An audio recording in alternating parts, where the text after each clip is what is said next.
Greetings everyone and welcome back to another World of Warships videos with the Hive Hand. Slightly different video today. We are going to be addressing Hipper's 5 reasons why I stopped playing World of Warships Legends. Now, part of this video is going to be directed specifically at Hipper, but a lot of his points are common things that people complain about. And, well, we'll just hit them all with the same broad brush and just get this out of the way. I'm going to start with the elephant in the room, which is obviously the new meta. Welcome to the departure lounge, ladies. Announcing you're leaving. Yeah, we had a big announcement from T-Bull that he was leaving. Peak bloody leaving. Hipper leaving. Like, what is the point in this exactly? It's just like another Taylor Swift breakup song. Give it a few months and we'll be having invites to the weddings when they're all back, when they realise, you know, it's actually what they do and how they enjoy their YouTube. So, like it or not, I don't particularly care about any of this, but apparently it's something the community does, so I'm going to give my 2 cents on it. So, we're going to get into this by logically breaking down each and every single argument and then proceeding to dive a little deeper than the surface and the one-side information shown to aid in bias, because, yeah, these things just irk me. Okay, so reason number 1. This game needs modes, I'm paraphrasing Hipper here, these games need modes that don't require a capable team. And it's Wargaming's fault for not explaining the game carefully enough and letting inexperienced players go up against experienced players. There's 100 ways to solve this problem, but Wargaming choose none of them. So we're starting this off on a bad footing from my perspective, okay? Because if you're going to pose an argument and say this is easy to fix and not provide anything, then it's not reasonable. Like, there's 100 ways to fix this. Alright, name me 10. Give me 10. I'm asking for 10%. Nothing. No. If you've got any, put them in the comments below. But you may want to hold on to your keyboard skills for one moment before we do this. So let's think about this, shall we? How do we make players better, or how do we stop inexperienced players from going up against more experienced players? First one, obvious, pops up all the time, skill-based matchmaking. The principal idea that a player will always be matched up with a player of comparable skill. The idea of keeping things fair and fun for everyone. Much like leagues in football or baseball, you know, there is literally nothing worse than getting matched up against a team of Unicum division, watching your team melt away. It ruins the experience, and if you're a solo player or just trying to have some fun with some 48% win rate buddies who don't really play the game, only to get bullied by like an overweight ginger child in middle school, it's torture and it shouldn't be allowed. And I agree, it's not a fun or rewarding experience to have to go through that. What you want, and what skill-based matchmaking is supposed to provide, is an experience that is both challenging and rewarding. And over time, as your skill and experience grows, your rank increases, providing more fun and a more engaging experience. And in a perfect world, that would be great. But it's not. Because if the world was perfect, I'd have 300,000 subscribers, there'd be no war in Ukraine, everyone would be living their best life, and poor little Han here wouldn't be making our shoes. So, much like the world itself, skill-based matchmaking desires much to be improved.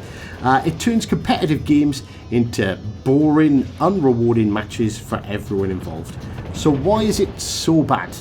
Okay, well, we all know that skill gaps exist, right? But how do you measure that? What's the defining characteristic that you use? Particularly with a game such as World of Warships Legends, with XP being incredibly convoluted based off the match type, win conditions. You know, what do you do? Do you go for damage? Do you go for win rate? Do you go for average XP? This isn't Mario Kart where a simple lap time can be used. You need to, and what do you do? How do you rate these? Do you pick one? Pick one and watch the player base turn into a ranking meta. Okay, you'll be Pick damage, and you'll see people using their unexperienced teammates for damage. Pick XP. Everyone's going to start playing DDs, picking up that sweet, sweet capture XP and camping bases for those glorious defend ribbons. Basing a game, like being good at the game, is based around mastering all aspects of it. A deep understanding of the core mechanics. Each class and each ship is different. Destroyers tend to get the highest XP when played competently. Cruisers should rule the boards on damage. And battleship players should have the most sniffed jars of glue. So, if you want satisfaction from a game, you need to see how your gap from the noobs and your gap to the chads is changing. And how can you see that when you're constantly surrounded by equals? Say goodbye to Krakens, Solar Warriors, they are gone. Even high caliber rewards will become as rare as hen's teeth when you're permanently surrounded by your equals. Drastically reducing any sense of achievement. We're all competitive. I get it. It's in our nature.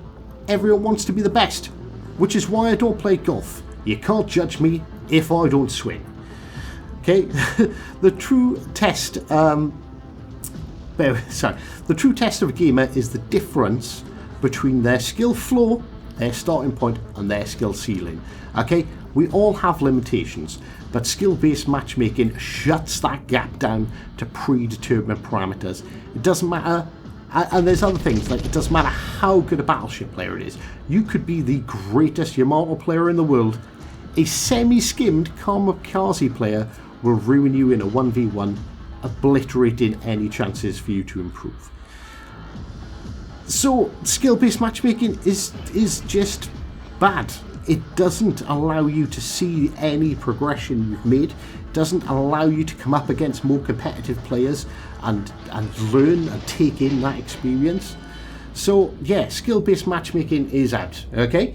So, what else can we do to look at this? Well, I kind of mentioned it briefly, whereas, you know, we all have our skill floor and our skill ceiling. We all have our limitations. So Brian here has to be outfitted with some mechanical thumbs. How dare you try to enjoy the same game as me? No fun for you, Brian. Get fucked. Yeah? Do you have a cognitive function disorder? Struggle with mathematical problems? We have a solution for you too. Get fucked. Not in my game. And we're going to move along to my personal favourite. Maybe we need some dedicated training camps, you know, to help people learn, increase their skill. We could maybe call these re-education camps, or possibly concentration camps. I'm sure someone else has come up with similar ideas before. I don't know how well they all panned out, but hey, who knows? So, and this sort of leads me on to some of my final point on this first point, okay? Sorry, it's going to be a bit of a long video. I've decided to have a rant.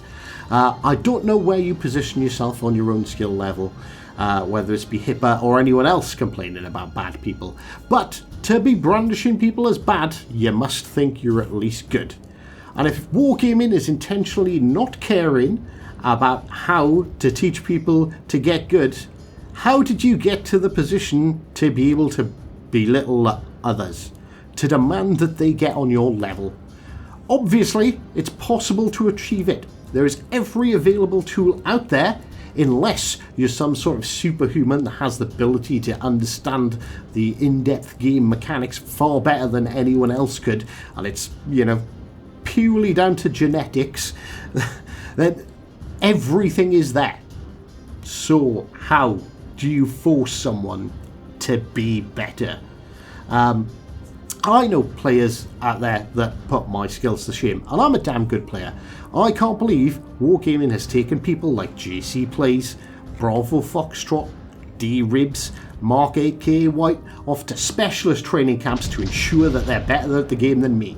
It has absolutely nothing to do with their personal time, their personal skills, the effort they've put in, or their natural ability at all.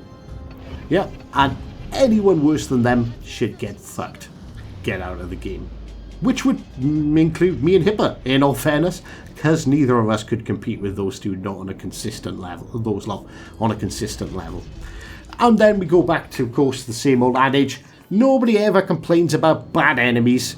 You're more than happy to show yourself beating on bad players. I've not seen a single video from anyone, and including myself for that matter, of them getting outplayed and explaining what happened and why they did.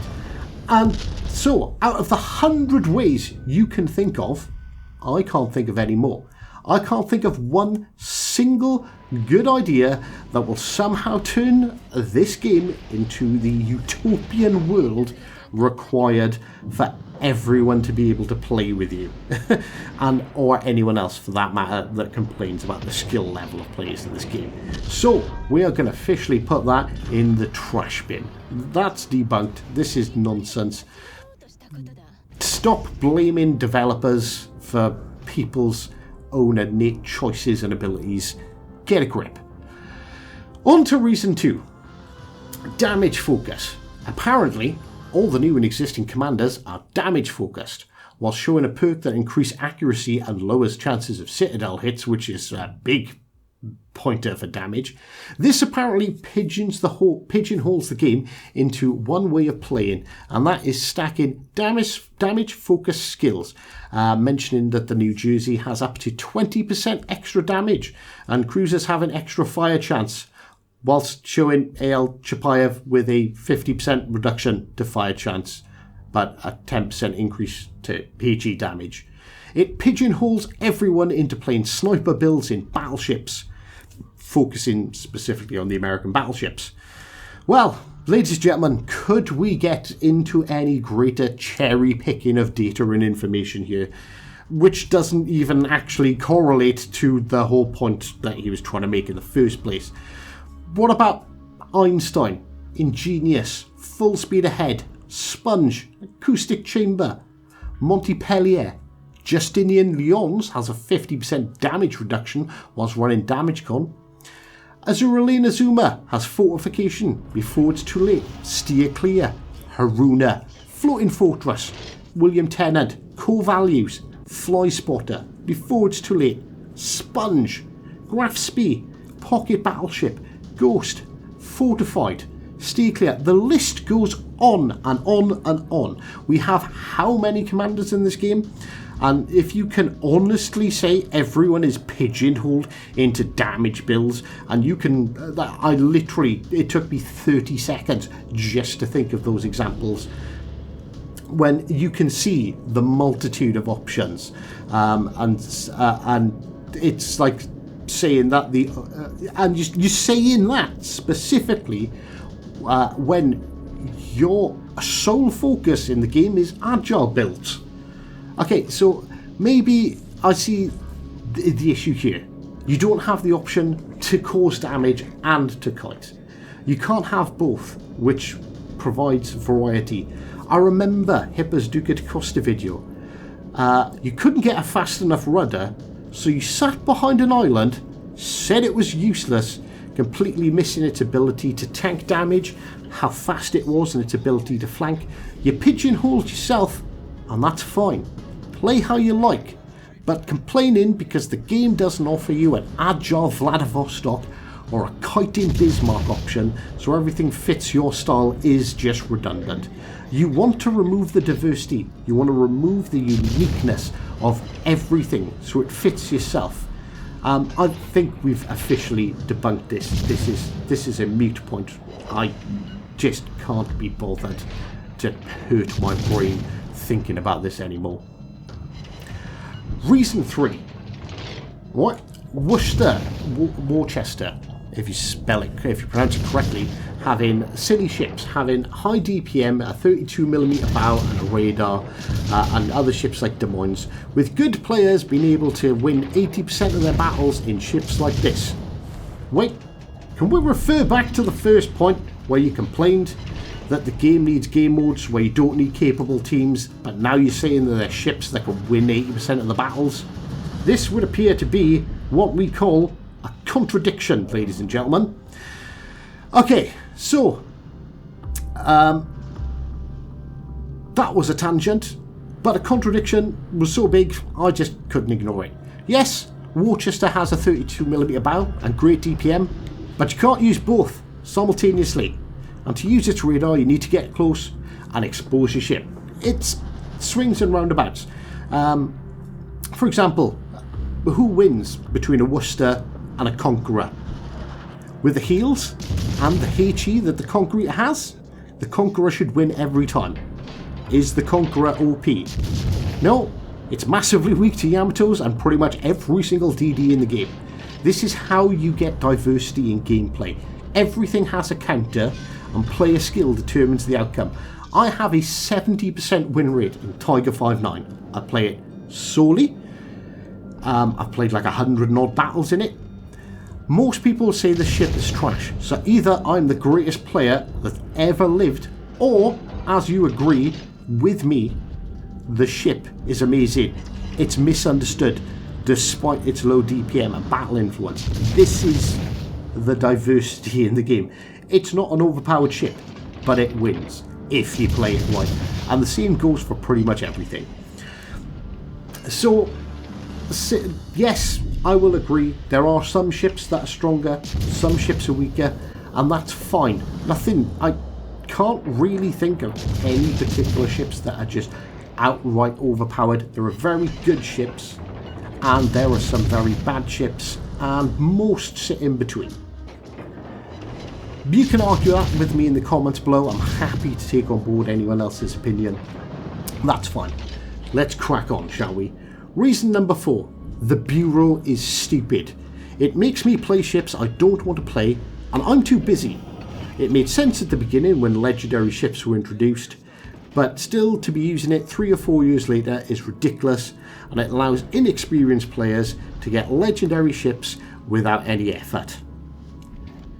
Excuse me, whilst I remove my face from my palm. I didn't think these points could get any worse, but they do. I'm not interested in ships, so thing is bad. Okay then. What we'll do, we'll organise a petition to get Wargaming's design department to get in touch with you to ensure that every ship forthcoming that is released fits your playstyle. Problem solved. Or you can accept that different people enjoy different things. It's why people play WoWs over Call of Duty, because it's different. Your stats page shows you almost exclusively play cruisers, so should all they release be cruisers with good rudders? Should there not be anything for your casual battleship enjoyer? This just stinks of self-entitlement, and yes, I couldn't care about legendary carriers, and I'm not boosting to get the Haaland anytime soon, but it's okay, because other people do, and other people like it, and I'm completely fine with that. Apart from carrier players, I think we can all agree that carrier players are a problem. And anyway, this whole inexperienced players can get legendary ships with little effort. The only reasonable response to this is get fucked. What a absolutely ridiculous comment to make. So, I went and done the maths, ladies and gentlemen, and a fresh account with nothing on it would have to log in for 579 days to complete a Bureau project. That's an account with absolutely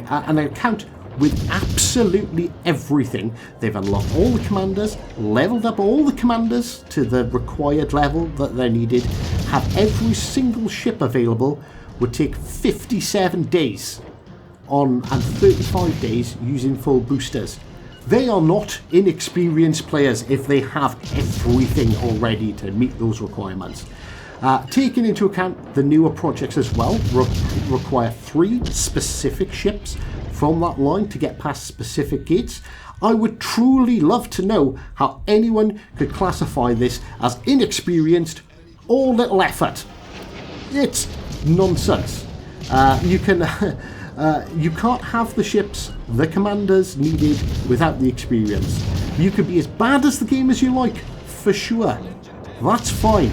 But this is basically the same as your first point about bad players. or new and inexperienced players. There's no new or inexperienced players easily unlocking legendary ships. It's nonsense.